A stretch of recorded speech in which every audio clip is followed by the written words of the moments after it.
They found me on the front page of the newspaper. Not the local paper, the national one. My son was eating breakfast when he saw my face staring back at him from the kitchen table. My daughter-in-law said he dropped his coffee mug and it shattered on the floor.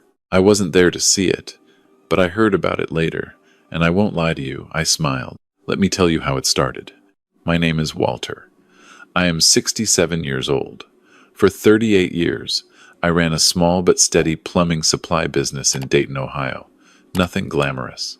Early mornings, late invoices, a warehouse that always smelled like copper pipe and machine oil. But I built it myself, with my hands and my stubbornness, and when I finally sold it 3 years ago, I walked away with enough to live comfortably for the rest of my life. A paid-off house.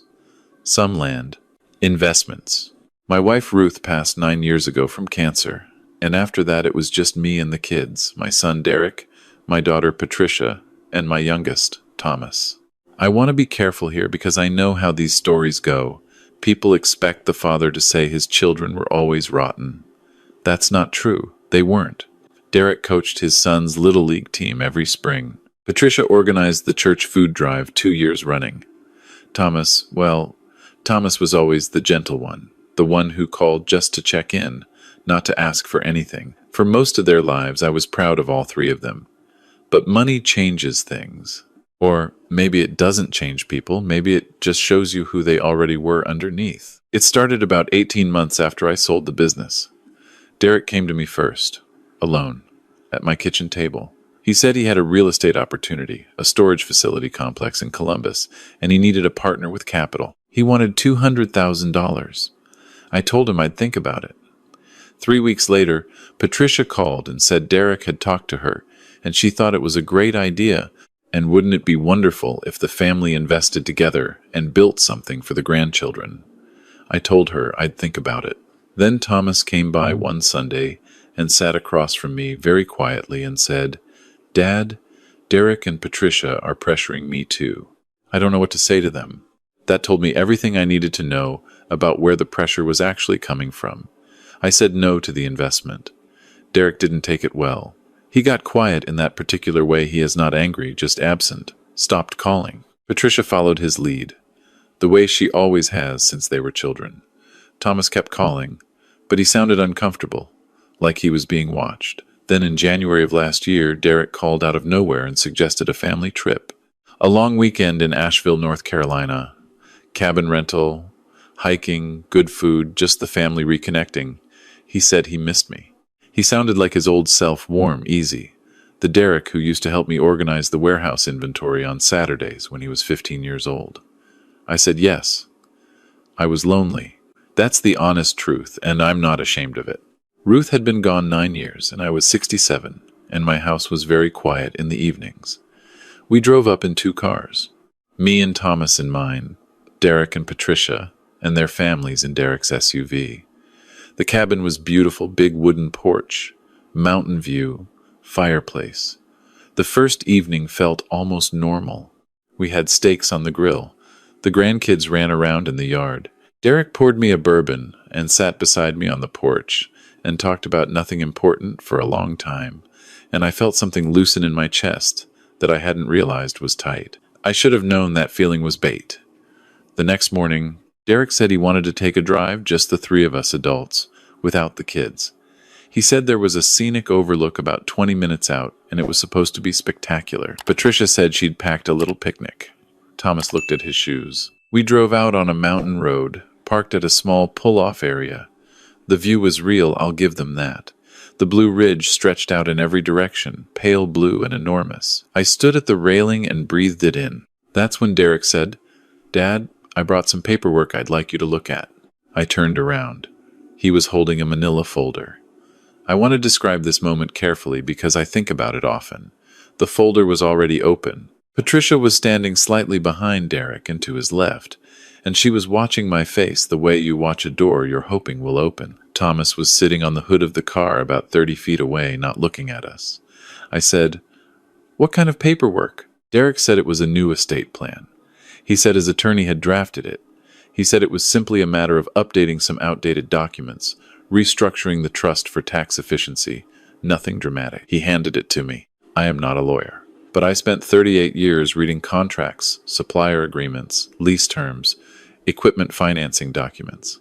I know what words like irrevocable and sole discretionary authority mean.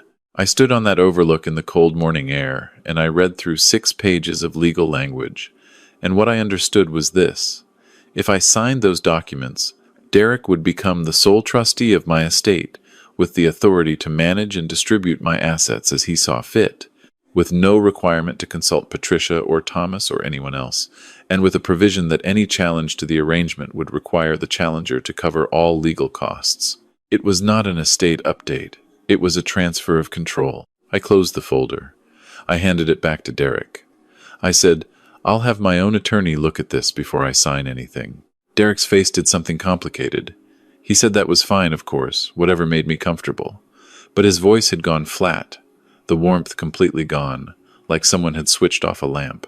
We drove back to the cabin in silence. That afternoon, the kids went to a nearby waterfall trail. The adults stayed back. And over the next 3 hours, at that kitchen table in that beautiful rental cabin, my son and my daughter said things to me that I will not repeat word for word because they are too painful, and this is not that kind of story. What I will tell you is that I heard the phrase, "You're being paranoid," 4 times. I heard, "We're just trying to protect you," twice.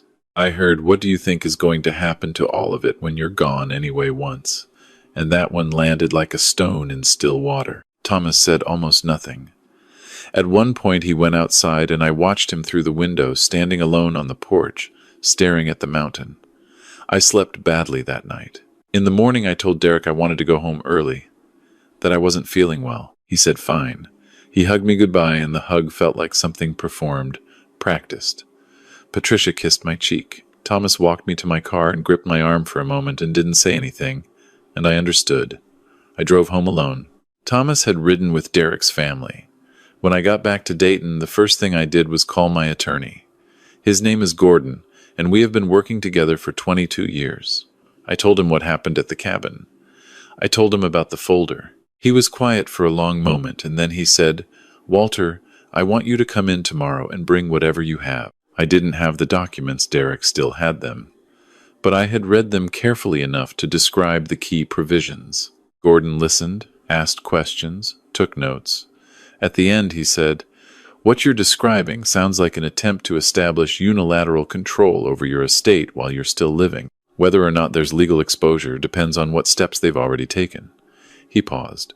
"Has anyone accessed any of your existing accounts recently?" I didn't know. That was the first moment I felt genuinely afraid. We checked. It took a few days. What we found was that 6 weeks earlier, someone had attempted to access my investment account online. The attempt had failed because of 2-factor authentication, a code sent to my cell phone, which I had not shared with anyone. There was also a request, submitted to my bank, to add Derek as a joint account holder on my primary checking account. I had not authorized that request. The bank had flagged it as pending, waiting for my verbal confirmation, which they had never been able to reach me for, because I discovered the phone number on file for callback confirmation had been changed to a number I didn't recognize. Gordon looked at all of this and said, very carefully, "Walter, I think you need to understand what you're dealing with." I already understood. I just hadn't wanted to. Here's what I did next, and I want to be precise about this because the sequence mattered. I did not call Derek. I did not call Patricia. I called Thomas, and I asked him directly, did he know what his brother and sister had been doing with my accounts? Thomas was silent for so long I thought the call had dropped. Then he said, "Dad, I didn't know about the bank." "I swear, I didn't know about the bank." "But you knew about the rest," I said. Another silence. Then, "I'm sorry, Dad. I didn't know how to stop it. Derek said it was just estate planning. He said you'd agreed." "I never agreed to anything." "I know," Thomas said. "I know that now." I told him I wasn't angry at him. That was mostly true. I told him I needed him to do something for me and that it had to stay between us.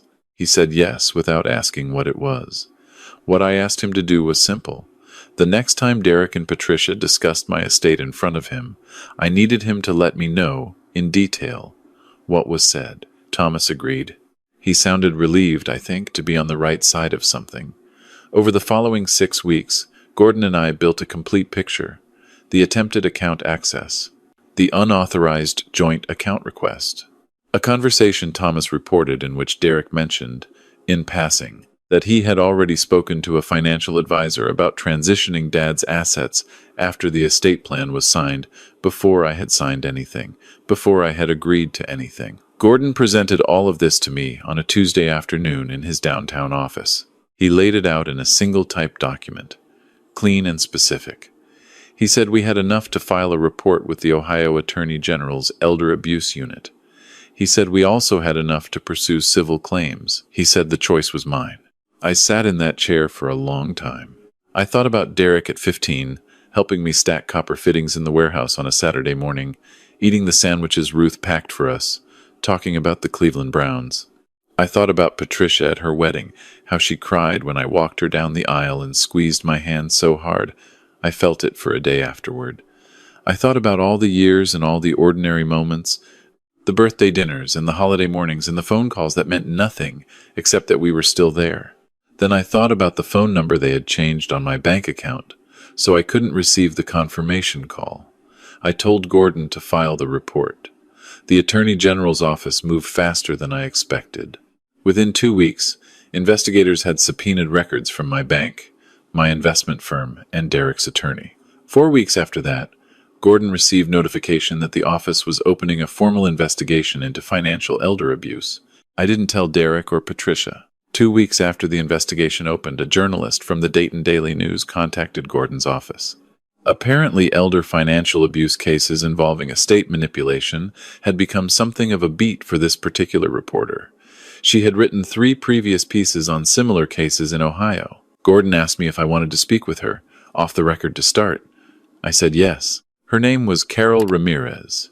She was thorough and patient, and she asked good questions. Over 2 meetings and several phone calls, I told her everything: the cabin, the folder, the bank account, the changed phone number, all of it. She verified the details independently through public records and her own sources. She told me she wanted to write a piece on the broader pattern of estate manipulation targeting elderly widowers in Ohio, and that my case would be the central example. She asked if I was comfortable with that. I said yes. I said I was very comfortable with that. The story ran on a Thursday morning, above the fold on the front page of the Dayton Daily News. It was picked up the same afternoon by the Associated Press. By Friday morning, it had been republished in 17 states. My name was in the headline. Derek was eating breakfast on Friday morning when his wife showed him the story on her phone. His son, who is 14, had already seen it because a classmate had sent him a screenshot. Patricia found out when a woman from her church called to ask if she was the Patricia in the article. The church food drive Patricia organized. That Patricia, Thomas called me, Friday afternoon. He said, "Dad, are you okay?" I said I was fine. He said, "I know this was hard. I know none of this was what you wanted." I said, "Thomas, what I wanted was to grow old surrounded by my family and not have to think about any of this." He didn't say anything to that. "But here we are," I said. "Here we are," he agreed. "The civil claims are ongoing. Gordon says the process will take time. The Attorney General's investigation is also continuing. Derek has retained his own attorney. Patricia has retained a different one. They are not speaking to each other, I'm told, which is its own kind of justice. I won't pretend the legal process has been simple or painless. It hasn't been. There are weeks when the whole machinery of it, the document requests, the depositions, the waiting exhausts me in a way that is hard to describe. I am 67 years old. I did not plan to spend this season of my life in my attorney's office. But I also remember something Gordon said to me early on, when I was still unsure whether to move forward. He said, "Walter, the question isn't whether this is hard. The question is whether you're going to let them finish what they started." He was right. That was the right question. Here is what my life looks like now. I still live in the same house in Dayton. The mortgage has been paid off for 11 years, and I intend to die in that house on my own timeline, surrounded by my own things, with my name on the deed until the very last moment. I have breakfast every Saturday morning with a neighbor named Bill, who is 71 and a retired engineer and terrible at chess, which we play anyway. I talk to Thomas once a week. Those conversations are careful and sometimes awkward, and I think they are slowly getting better. I do not talk to Derek or Patricia. That may change someday. I genuinely do not know. I am not a man who is comfortable with permanent estrangement, and I suspect there is a conversation in the future, maybe several conversations that will need to happen before any of us can reach anything like peace. But I have also learned that forgiveness is not the same as permission. You can forgive someone and still hold them accountable.